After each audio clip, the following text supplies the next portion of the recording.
Sayyidina Ali itu ya, andekan orang biasa mungkin ya agak-agak hasut, tapi ini wali gak boleh kamu katakan hasut. Dia itu mangkal sama Umar. Orang kok setiap orang pernah dibentak, apa dia berani bentak Munkar Nakir? Penasaran dia. Bagaimana kerengnya Umar itu berlanjut enggak gitu kira-kira. Akhirnya minta, ya Allah saya minta kasyaf. Ya karena yang minta Sayyidina Ali karena mau wajah dituruti sama kasyaf. Dilihat Sayyidina Umar pas meninggal itu. Jadi hasud itu ya kadang penting asal baik. Loh betul, bahasa Kanjeng Nabi kadang la hasada illa fisnaten. Itu Nabi bahasakan ya hasad. Gus Verson aja yang nafsirkan ghobtoh itu kan gaya-gayanan sebagai ulama. Aslinya Nabi ngendikan itu la hasada illa fisnaten. Ulama yang ganti itu namanya ghobtoh. Wong Nabi sendiri nyebut hasad, oh kamu tafsiri ghobtoh. Ya hasad ya hasad. Udah ada usah ditawil-tawil pokoknya gitu. Kalau sama nggak percaya nggak apa-apa. Kok gitu aja kok repot. Karena sama nggak percaya kemungkinannya dua. Satu nggak ngerti. Dua sama-sama alim kan dari awal kalau sama-sama alim kan laisali alimin ayuqallida aliman akhir. Kita nggak perlu saling mengikuti. Ngapain hasud? Biasa aja. Akhirnya Sayyidina Ali kasih. Pas Umar bangun, setelah mati kan bangun, setelah meninggal bangun. Munkar Nakir datang dengan perang yang sangat garang. Itu digambarkan Sayyidina Ali matanya itu kalkidril kayak apa kendil yang menganga. Wah seru. Sayyidina Ali senang, paling takut ini Umar. Senangnya bukan wah ini mesti takut Umar. Biasa. Ternyata enggak, Umar malah bangga. Wah Munkar Nakir, kamu tahu menghadapi siapa? Itu betul.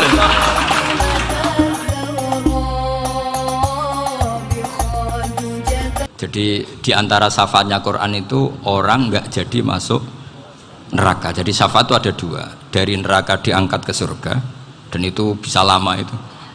Tapi kalau syafaatnya Quran itu yang belum masuk neraka supaya nggak jadi masuk neraka.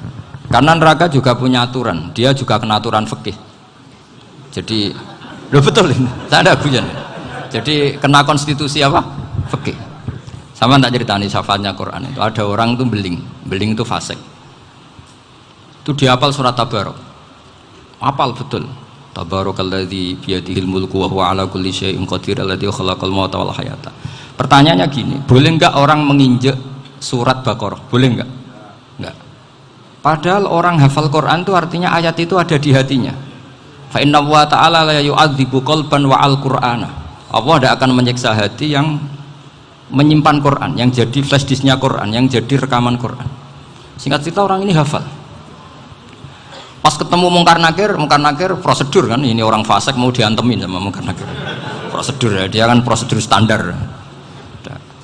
Si surat Tabarok akhirnya menjelma jadi seseorang yang gagah berani. Kamu nggak boleh nyiksa orang ini. Saya ini kalamullah. Kalau kamu nyiksa dia berarti nyiksa saya. Kamu berani sama kalamullah. Wah ya tidak berani jadi Munkar Nakir. Tapi orang itu nakal, harus saya gebukin. Tapi kata Quran tadi, tapi saya di situ pasti kena saya.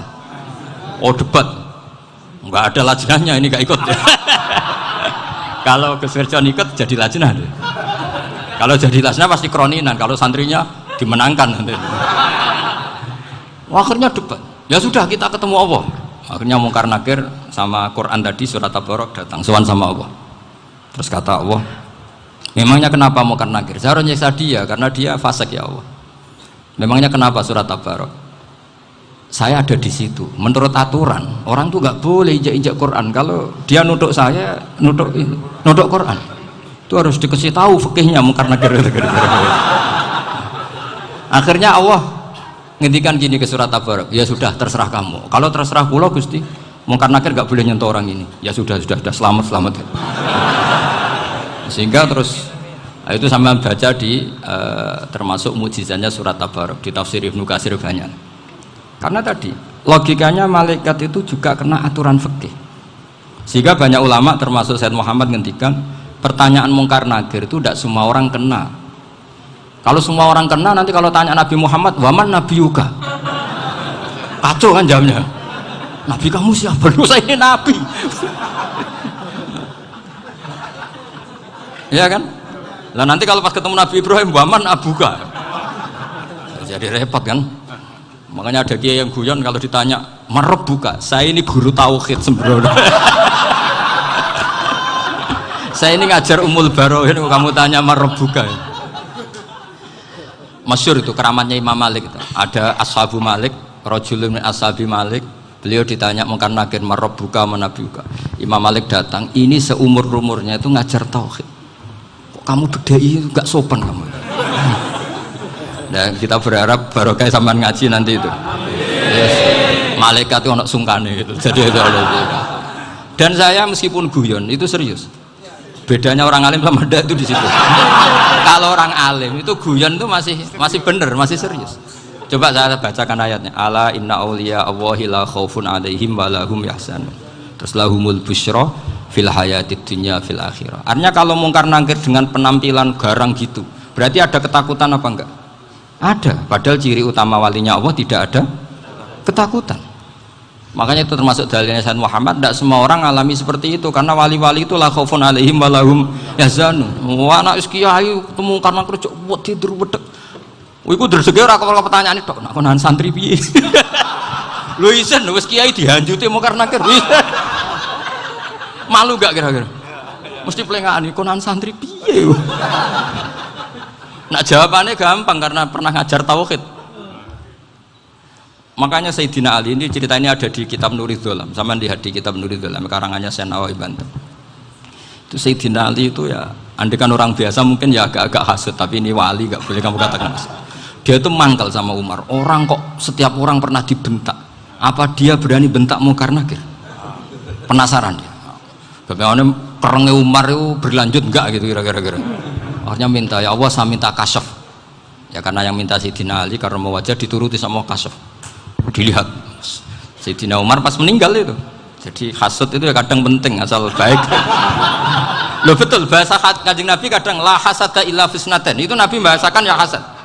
Gus Firson aja yang nafsirkan ghobtoh itu kan gaya-gayanan sebagai ulama. Aslinya Nabi ngendikannya itu la hasada illa fisnaten. Ulama yang ganti itu namanya ghobtoh. Wong Nabi sendiri nyebut hasad kok kamu tafsiri ghobtoh. Ya hasad ya hasad. Udah ada usah ditawil pokoknya gitu. Kalau sama nggak percaya nggak apa-apa. Kok gitu aja kok repot.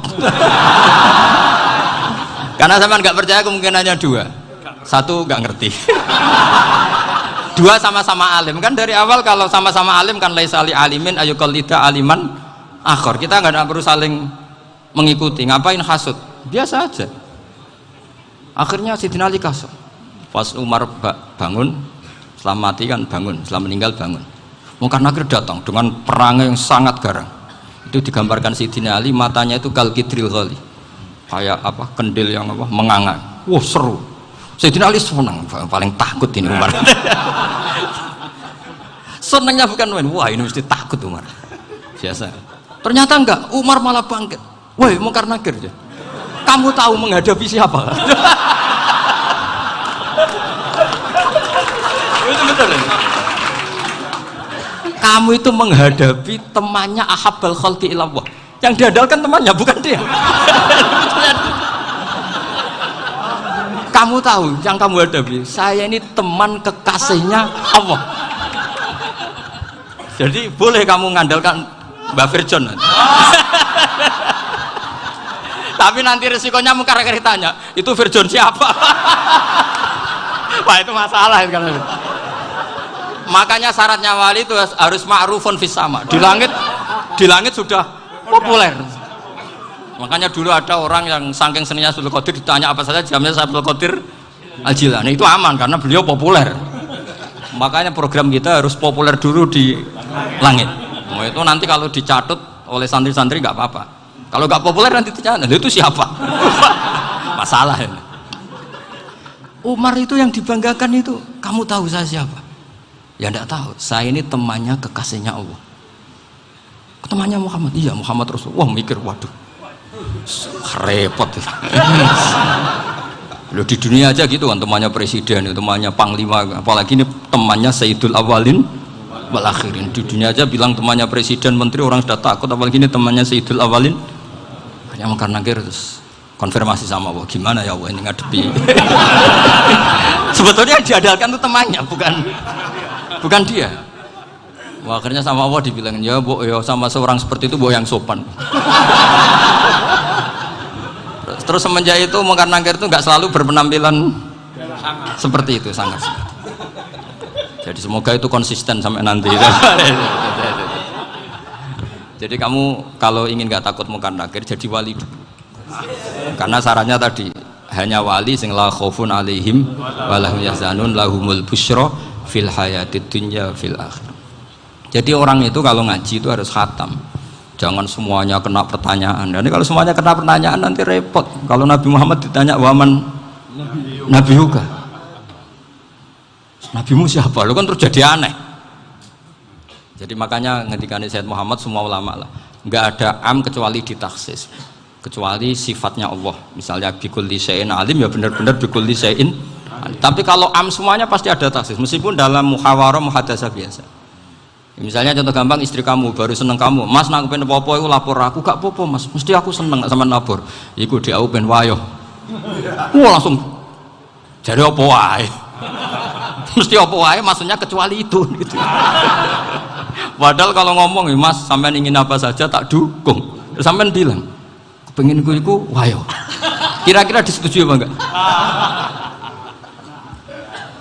Sama seperti kita kalau punya teman akrab, wah senang omahku gak apa-apa, anggap ya omahmu dewe, terus mlebu-mlebu kamar. Jadi tidak ada am kecuali ditaksis. Artinya kalau ada cerita bahwa orang mati pasti ngalami ditanya Mungkar Nakir, itu pasti ada am yang ditaksis. Itu pasti gak dialami para ambiya, para auliya. Karena ciri utama wali itu la khaufun alaihim walahum yahzanun. Kemudian saya yang mau cerita ya, supaya sampean bisa menghadapi dunia global ini, tak bawa tafsir Munir termasuk tadi.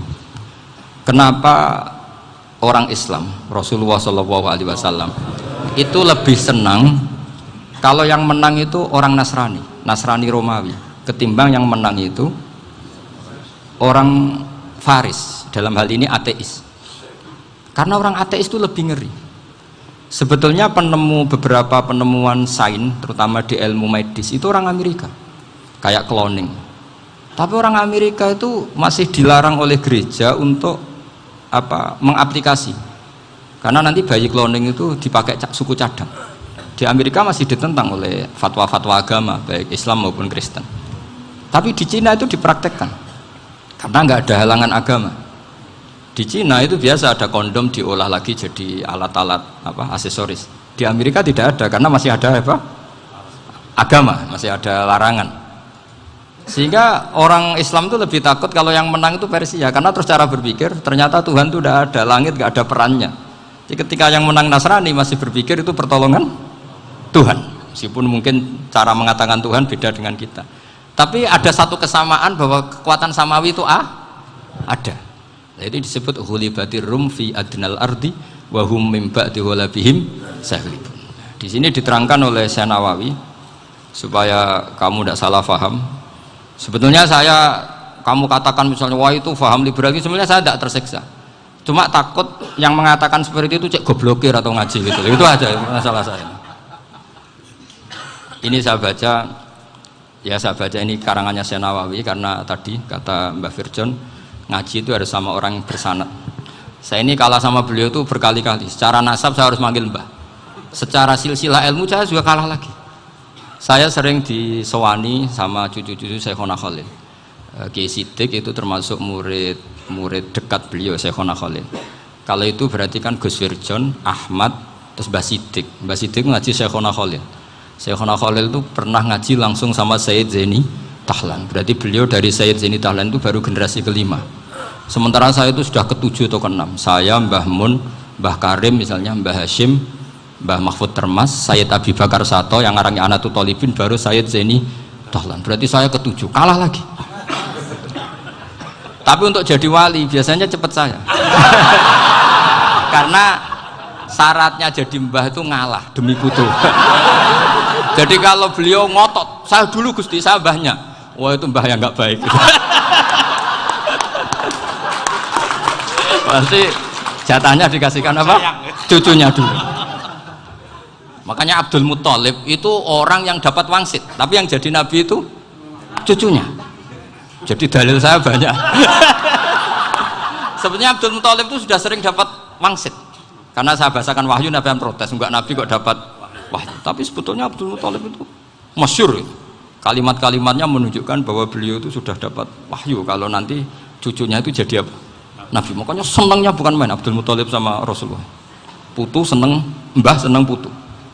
Jadi mungkin, jadi sampean enggak usah protes loh. Yang jadi wali kok cucunya. Dulu betul. Dulu Mbah Hamid Pasuruan itu kalau Mbah Ahmad Siddiq ke sana, Mbah Hamid Pasuruan kalau manggil Mbah Ahmad Siddiq itu paman. Tapi pamannya minta ijazah ke ponakan. Apa ya gara-gara itu memang. Kalau itu masih berlaku, apa? Ngalah tadi. Kayaknya masih apa? Hawane masih. Gitu. Hawane masih. Karena melihat tren-tren langit masih gitu kayaknya masih. Masih itu. Ya, tapi banyak tetap dapat jatah, tenang saja nanti. Tapi memang sebaiknya mbah itu legowo. Rasulullah Muhammad SAW itu terkenal min dzurriyyati Ibrahim. Tapi kata Rasulullah, ana dakwatu Ibrahim wa bisyaratu Isa. Aku nganti ngene iki barokah dongane Nabi siapa? Ibrahim. Jadi dongane Nabi Ibrahim ya tiba teng putu. Jadi banyak bukti bahwa jatuhnya ke putu gitu. Tadi saya di kamar sama beliau berduaan. Nih Mbah sing dadi wali di sini, aku wae Bang. Cocokan tadi. Nah, kenapa saya akhir-akhir ini gulirkan daftar wali? Kenapa? Saya ini resah ya, orang sudah ingin dicintai pejabat, dicintai tetangga, dicintai teman. Tapi kadang-kadang orang lupa lagi dicintai apa. Makanya saya meskipun guyon, tapi ini amdan, bukan sahwan. Supaya orang punya cita-cita lagi jadi wali, ingin dicintai Allah. Kita ini terlalu lama ingin dicintai makhluk, Mbok ya naik kelas sedikit lah. Ingin dicintai Allah Subhanahu wa Ta'ala. Meskipun saya guyon, tapi tadi guyon saya tuh lebih serius ketimbang serius Anda. Karena tak pikir saya tuh kalau pergi itu seneng ngebis, bukan karena saya tidak punya mobil, tapi saya sering mau butuh itu supaya nggak diganggu. Karena saya tuh harus punya waktu sendiri. Kalau ngebis kan ketemu orang nggak kenal, tapi sekarang ya agak susah, banyak yang kenal. Dan susahnya lagi nggak minta ijazah, minta foto. Aduh. Repot tuh. Mau dibenci itu umatnya Rasulullah Shallallahu Alaihi Wasallam. Mau disetujui itu sanatnya mana? Kalau ketemu orang alim minta apa? Foto. Itu nggak ada sanatnya. Nggak tahu saya itu mazhab dari mana itu. Ya mazhab milenial yang jelas itu kan. Ini tak baca ya biar dapat. Karena ini kenangan saya sama Mbak Ahmad Siddiq. Saya masih ingat betul beliau ngisi kholnya Mbak Abdullah bin Umar, berarti abahnya Mbak Hamid. Karena mbah saya itu Fatimah binti Khalid bin Umar. Kalau Mbah Hamid itu Hamid bin Abdullah bin Umar. Itu saya masih ingat betul zaman itu Mbah Hamid siap khol di Lasem itu rawuh dan saya derek mbah saya karena masih misanan datang ke Lasem. Itu beliau pas itu ngisi sama Mbah Mun. Mbah Mun masih muda, Ki Ahmad Siddiq sepuh senior. Itu beliau cerita bahwa dulu ketika Indonesia dijajah Jepang itu para kiai mimpi dibacakan ayat khulifatir rum fi adnal ardi wa hum min ba'di walabihim salim. Terus ada kiai yang tanya, takwilannya gimana? Ya nanti Jepang pulang bukan karena kita yang mengalahkan, tapi Jepang ada yang mengalahkan sendiri, meskipun tidak kita. Kayak dulu Faris tidak dikalahkan Islam tapi dikalahkan Romawi, tapi yang senang umat Islam. Wa yauma idzi yafrahul mu'min. Itu luar biasa ulama-ulama kita. Delalah kejadiannya Indonesia seperti itu. Yaitu kita tidak mengalahkan Jepang, tapi Jepang pulang sendiri karena dikalahkan apa? Sekutu. Ya ini saya baca. Ini tidak usah dicek bacanya benar apa enggak, sudah aman apa? Aman. Karena kalau saya salah itu ya sengaja. Artinya ya sengaja, ya biasa maksudnya. Saya kemarin ngisi di Pondok Peloso, di Pondok Al Munawir Jogja. Salah itu ada dua, ada salah yang memang benar-benar salah, yaitu nggak apa-apa bisa dimakfu, karena mesti sangke wong goblok salah yang terus itu. Ada salah bawaan ilmu itu repot tuh dadaninya. Karena misalnya kita yang biasa belajar qiraah sabah wayah sibuhu, mesti diulang lagi wayah sabuhu. Karena qiraahnya Imam Asim itu hasibah yah sabu bi fathis sin. Sementara kita kalau ngaji kitab kulino yahsibu. Sehingga kita yang biasa belajar sabah itu kalau baca kitab itu kayak orang bingung. Kadang-kadang yang ngaji juga bingung, Gus Pak mau di bulan pilih ini. Ya tepat-tepatan, ada yang mengatakan Gus Pak bingung, Ada yang mengatakan Gus Ba alim alamah, tepat-tepat nasib tadi. Karena memang ya sab'ah memang seperti itu. Misalnya kufuan itu Imam Asim baca kufuan. Tapi beliau punya murid namanya Syu'bah. Itu kalau baca kuf'an. Makanya kita itu, ini kan khataman Quran ya. Jadi saya menyinggung sedikit tentang qiraah sab'ah. Tadi beliau juga sudah tak kasih kitab saya Hifdzuna Liyadal Mushaf. Sama tak ajari latihan sab'ah. Memang angel ya. Makanya yang nggak bisa itu wong pinter. Sudah tahu angel ya nggak usah diteruskan kan. Orang menghindari barang angel itu pinter apa goblok? Pinter. Berarti wong goblok pinter. Saya tuh makanya sama orang goblok tuh respect. Jadi orang alim tuh angel apa gampang? Angel. Menghindari barang angel pinter apa goblok? Loh, orang menghindari barang angel pinter apa goblok? Pinter. Berarti wong goblok pinter. Jadi saya sama orang-orang goblok itu respect. Sudah tahu jadi orang alim angel ya barang angel ya harus dihindari. Makanya saya ini insya Allah umatnya Nabi yang termasuk yang terbaik. Amin. Karena mencintai umatnya Nabi termasuk yang goblok. Waduh, itu tidak gampang itu. Karena tadi sudah tahu ya. Seperti itu loh orang naik panjat pinang itu yang naik karena ingin hadiah. Yang nonton sudah tahu wah licin kok dinaikin mau keplotok ya. Tapi orang sepakat yang nonton juga pinter karena sudah tahu ribet kok. Tukun yang pasar kena lah apa mana. Sama juga gitu. Ngalim tafsir angel, ngalim fikih angel, ada karek ngaji ngerekam kan gampang. Itu pintar apa goblok? Pintar. Iya. Makanya kula niku mbok burohno ngono tok. Saya tadi dinasihati Mbak Firjon, muga-muga hati saya selamat. Saya itu meskipun kata orang banyak, muhibbin saya banyak, tapi saya insya Allah tidak riya. Saya itu pakai kitab namanya Tasbitul Fuad, itu karangannya Said Abdul Al-Haddad. Ketika beliau punya muhibbin banyak ditanya, bagaimana ya Habib Anda menjaga hati Anda? Jamnya Said Abdul Haddad itu unik. Innama azzamu Allah. Mereka itu sebenarnya menghormati Allah. Cuma butuh sarana dan itu saya. Jadi saya tahu sampean semua itu mencintai Quran, mencintai sunnah Rasul, mencintai hadis-hadis Rasul. Cuma sampean kan karena nggak paham. Terus manfaatkan saya. Jadi sebenarnya saya ini korban. Korban. Jadi saya mau riak gimana? Korban kok mau. Bangganya di mana tuh?